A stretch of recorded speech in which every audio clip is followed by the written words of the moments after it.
Hello good morning मेरा para para भाइ बहिनीहरू। आज चाहिँ शनिबारको दिन। अब यस्तो भिडियो रेकर्ड भन्दा पनि वास्तवमा चाहिँ क्लास टेनमा पढिराख्नुभएका चाहिँ मेरा साना प्यारा प्यारा भाइ बहिनीहरू, यदि चाहिँ हजुरहरूलाई चाहिँ ओपिटी म्याथमा चाहिँ प्रब्लम भइरहेको छ, विशेष गरी ट्रिगोनोमेट्रीमा चाहिँ प्रब्लम छ भने आज हामी त्यसको चाहिँ पहिलो अभ्यास गर्न जाँदैछौँ। त्यो गर्नुभन्दा पहिला चाहिँ हामीलाई के छ भन्दाखेरि यहाँनिर केही फर्मुलाहरू जान्नुपर्छ, जुन पहिलो अभ्यासको लागि चाहिँ एकदमै इम्पोर्टेन्ट फर्मुलाहरू छन्। यहाँ हेर्नुहोस् त, साइन ए प्लस बीको फर्मुला के हुन्छ भन्दाखेरि sine A cos B plus cos A sine B, sine A minus बीको sine A cos B minus cos A sine B, cos A plus बीको cos A cos B minus sine A sine B, cos A minus बीको cos A cos B plus sine A sine B. त्यसै गरी cos A plus बीको formula हुन्छ tan A plus tan B 1 minus tan A tan B. त्यसै tan A minus बीको चाहिँ formula हुन्छ tan A minus tan B upon 1 plus tan A tan B. Sorry, यहाँनिर 1 plus हुन्छ। यो चाहिँ फर्मुलाहरू चाहिँ हजुरले जान्नु पऱ्यो। यति जानिसकेपछि अब हामी के गर्छौँ त भन्दाखेरि एक्सर्साइजतर्फ लाग्छौँ। त्यो एक्सर्साइज चाहिँ हजुरले एकदमै चाहिँ जान्नुपर्ने हुन्छ। यदि चाहिँ त्यो बुझिएन भने चाहिँ भन्नु होला। ल, एउटा हामीलाई चाहिँ क्वेसन दिएको छ यहाँ, ए बराबर 30 डिग्री र बी बराबर 60 डिग्री भए साइन ए प्लस बीको मान कति हुन्छ भनेर चाहिँ हामीलाई सोधेको छ।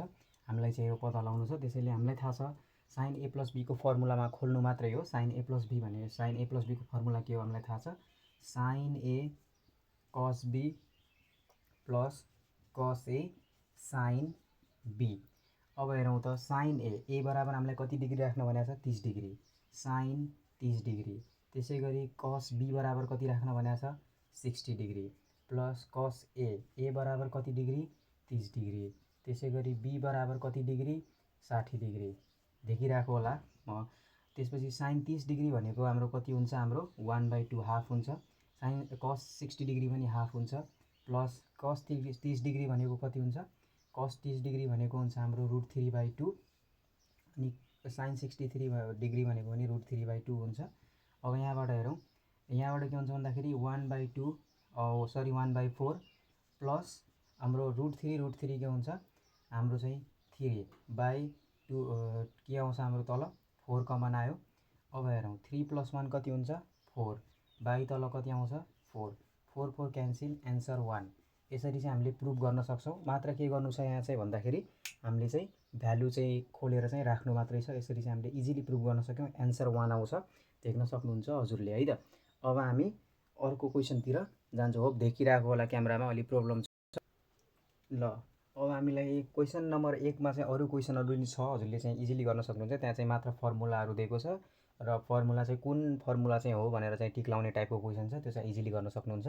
अब यो 2 नम्बरमा चाहिँ एउटा यस्तो टाइपको क्वेसनले चाहिँ सोधिरहेको हुन्छ, एकदमै इम्पोर्टेन्ट क्वेसन र इजी पनि छ एकदमै। हजुरले चाहिँ cos 15 बराबर √3 + 1 र 2/2 चाहिँ प्रुभ गर्नु छ, इजी क्वेसन।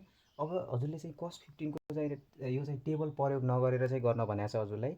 अब इजी टेक्निक हेर्नुहोस्, हजुरले चाहिँ यस्तो कुरा चाहिँ थाहा पाउनु पऱ्यो, कसरी चाहिँ 15लाई चाहिँ यसरी तोड्नुहोस् जसको चाहिँ हजुरले चाहिँ फर्मुलामा लग्न सक्नुहुन्छ, र हजुरलाई चाहिँ त्यो फर्मुलामा लगेपछि यसरी तोड्नुहोस् कि दुईवटा नम्बरमा तोड्नुहोस् र त्यो नम्बरको चाहिँ भ्यालु हजुरलाई थाहा होस्।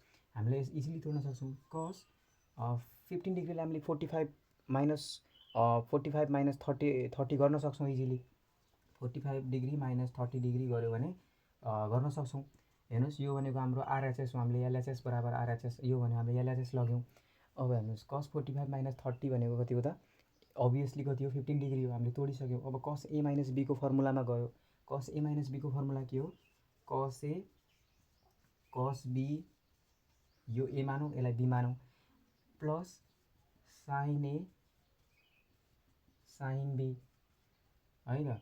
त्यसपछि हेर्नुहोस्, कस 45 भनेको कति हो, 1/√2 इन्टु कस 30 भनेको कति हो, √3/2 प्लस साइन 45 भनेको कति हो, 1/√2, कस 30 भनेको कति हो, कस 30 भनेको हुन्छ 1/2।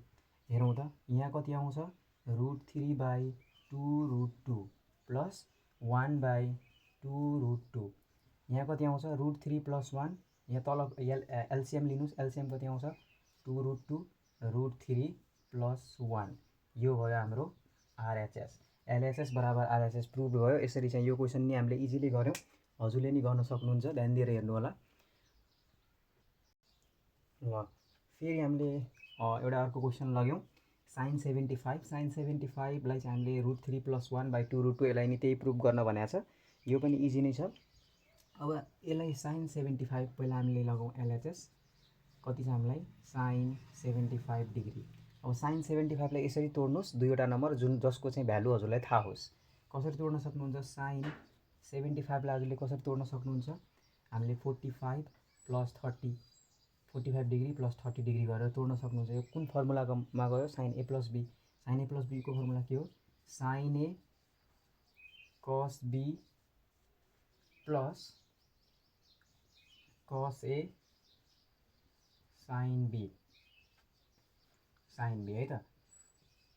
ल हेर्नुहोस् त अब sin 45 को भ्यालु कति हुन्छ 1/√2 cos 30 को भ्यालु कति हुन्छ हाम्रो √3/2 प्लस cos 45 को भ्यालु पनि 1/√2 हुन्छ sin 30 को भ्यालु हाफ हुन्छ √3 बाई तल आउँछ 2√2 प्लस 1 1 जा 1 2√2। अब हेर्नुहोस् √3 + 1 माथि तल एलसिएम कति आयो 2√2 हाम्रो प्रुभ। हाम्रो के भयो त LHS = RHS प्रुभ भइसक्यो। हेर्नुहोस् इजी क्वेसन छ यो पनि। यस्तै हामी अर्को टाइपको क्वेसन गर्न जाँदैछौँ। अब अर्को टाइपको क्वेसन नि हेरौँ।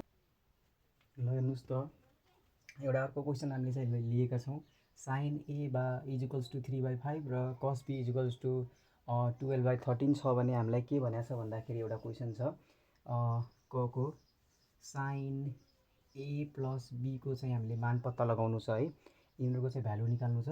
अब हेर्नुहोस् सबभन्दा पहिला हामीलाई खोल्नु यो फर्मुला के हुन्छ यसको sin a cos b + cos a sin b हुन्छ। हेर्नुहोस् है हामीलाई के दिएको छ sin a दिएको छ cos b दिएको छ sin a दिएको छ cos b दिएको छ। ठिक छ यो दुईवटा हामीले पायौँ तर cos a र sin b त हामीलाई चाहियो।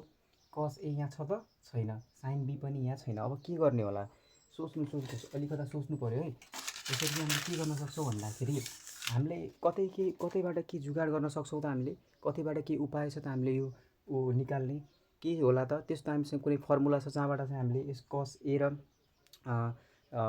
र cos sin b को फर्मुला निकाल्न सक्छौँ।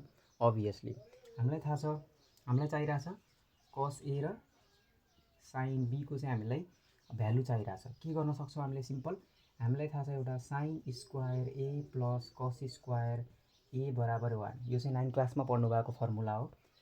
हामीलाई चाहिँ के छ भन्दाखेरि चाहिरहेको के छ cos a चाहिरहेछ हैन cos a को भ्यालु चाहिरहेछ भनेपछि cos a लाई यहीँ छोडौँ cos square a = 1 - sin square a हुन्छ है त।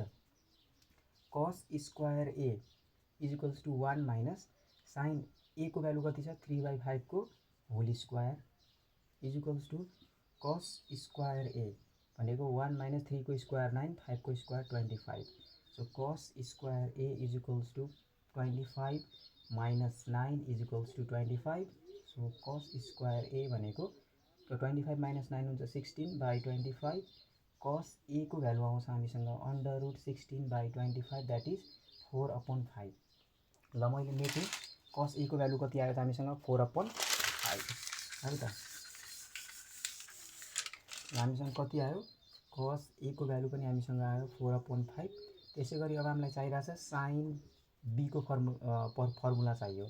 हामीले sin square b + cos square b = 1 यहाँबाट जाम हामीलाई चाहिरहेछ sin स्क्वायर b यसलाई यहीँ छोडौँ sin square b = 1 - cos square b sin square b 1 - cos b को फर्मुला 12/13 को whole square sin square b = 1 - 144/169 sin square b = 169 - 144/169 sin square b यो गर्यो भने कति आउँछ हामीसँग 25/13 सरी 169 है त 169। सो sin b को फर्मुला कति आउँछ यसलाई अन्डर रुट लियो भने यताको यो स्क्वायर यताको रुट भयो भने 5/13 sin b को भ्यालु कति आयो 5/13। ल हामीले चाहिँ यहाँ लेखिदिएँ मैले sin b को भ्यालु पनि हामीसँग कति आयो sin b को भ्यालु पनि हाम्रो 5/13। अब हामीलाई के प्रुभ गर्नु थियो sin a + b को चाहिँ हामीलाई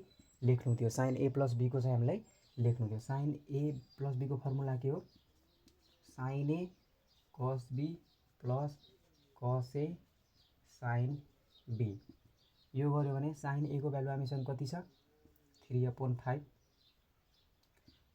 cos b को भ्यालु कति छ 12/13 प्लस cos a को भ्यालु हामीसँग कति छ 4/5 sin b को भ्यालु कति छ बाई 13 अनि अब मल्टिप्लाई गरौँ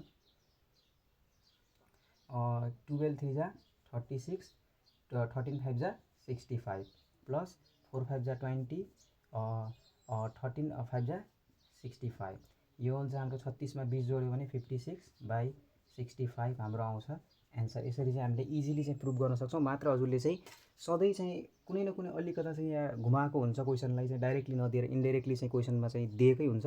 हामीले चाहिँ खाली त्यहाँनिर sin square theta plus cos square थीटाको चाहिँ फर्मुला लगाएर cos a र sin b को चाहिँ हामीले भ्यालु निकालेर बल्ल अरू चाहिँ सेम टु सेम हेर्नुहोस् इजी नै छ क्वेसन, केही पनि गाह्रो छैन। हजुरले इजिली चाहिँ प्रुभ गर्न सक्नुहुन्छ है त। यस्तै टाइपको क्वेसनहरू अरू पनि एउटा दुईटा गरौँ ल। आजको लागि चाहिँ यति नै गरौँ किनभने अलि यहाँ प्रब्लम पनि छ, व्हाइट बोर्डको अलि प्रब्लम छ। म चाहिँ हाल्दै गर्छु, टेन्सन नगर्नु होला। अरू भिडियोहरू नि चाहिँ म आज एउटा दुईटा तीन चारवटा क्वेसन गराएँ। यस्तै चाहिँ म जतिवटा क्वेसन छ म चाहिँ बिस्तारै बिस्तारै अलि इम्प्रुभ गर्दैछु।